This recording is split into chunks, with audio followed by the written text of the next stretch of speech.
Join me as we paint an easy still life painting using watercolor.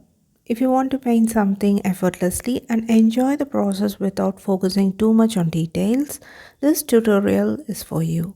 The sketch for this painting is provided here along with the reference image. You can copy the sketch onto your paper before starting the painting process. I begin by painting the background using a mix of raw umber and raw sienna. I add a lot of water to this mix and I paint the background. As you can see, I also paint over the sketched area. You can cover the entire surface of the paper for the background if you want, but I'm keeping the edges rough as you see in the video. After that, I let the excess pigment collect along the edges by elevating the board and then lift that excess pigment using a clean damp brush. Next, using a mix of cobalt blue and Payne's grey, I paint the shadows of the cucumbers. It's okay if the pigment flows into the cucumber area, but make sure the shadow stays within the specified shadow area so it doesn't spread beyond the cucumber shape.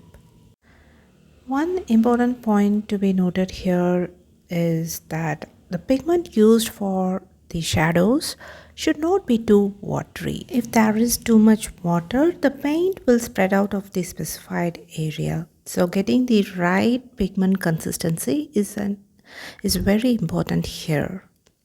After painting the shadows, I let the pigment dry completely.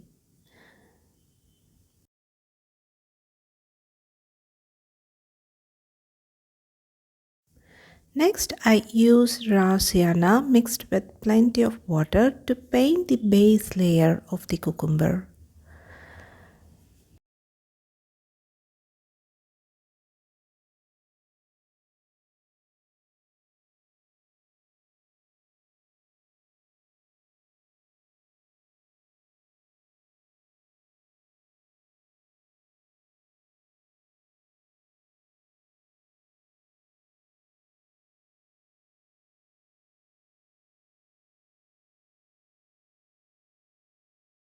Next, I use sap green mixed with small amount of Payne's grey to paint the lines on the cucumber.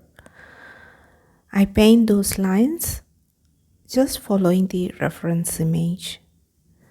In this painting, the light source is on the right side, so the shadow falls on the left. Because of that, we have to use a darker value on the left side of the cucumber.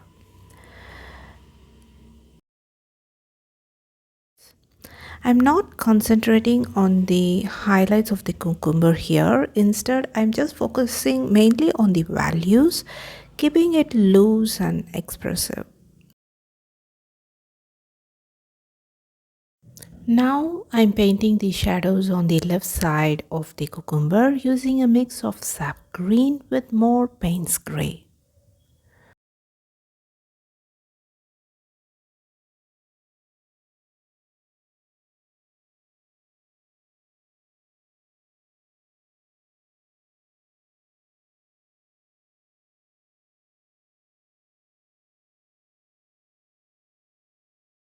You can see in the reference image that the nearby cucumber casts a shadow onto this one. So I'm adding that shadow on the right side of this cucumber.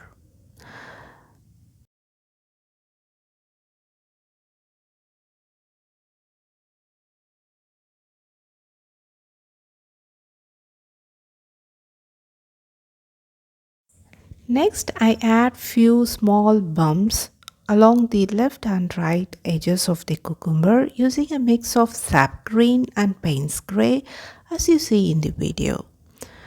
I don't add many, just 4 or 5 on each side. After that, instead of painting more bumps on the top of the cucumber, I just sprinkle a little table salt when the paint is almost dry. For the next cucumber, I again use raw sienna mixed with raw umber and added a plenty of water to this mix to paint the base layer.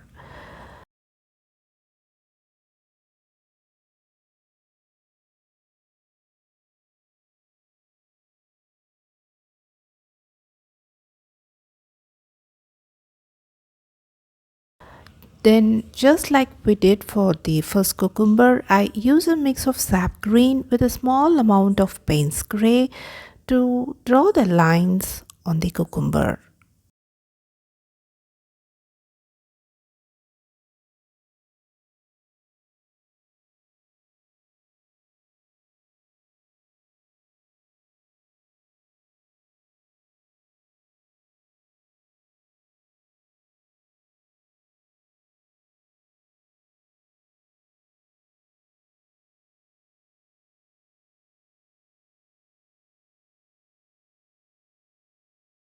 Next, we have to paint the shadow on this cucumber. For that, I use a mix of sap green with more Payne's grey to paint those shadow areas that is on the left side of the cucumber.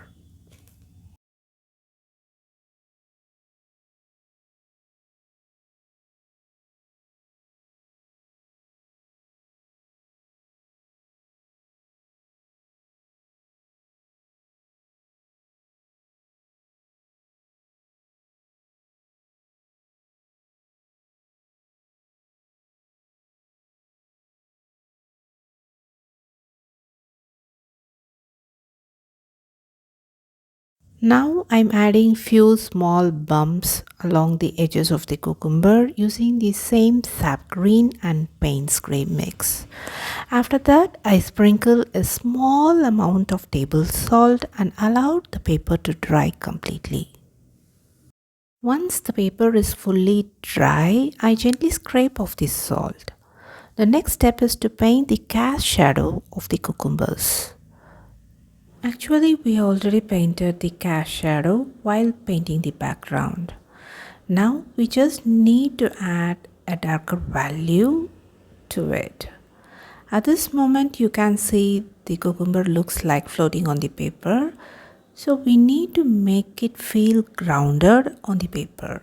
So I'm using a mix of cobalt blue with Payne's grey to paint those cast shadows.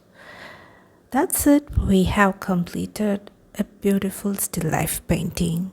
I hope you enjoyed watching it. If you like this video, give me a thumbs up and subscribe to my channel for more watercolor painting content.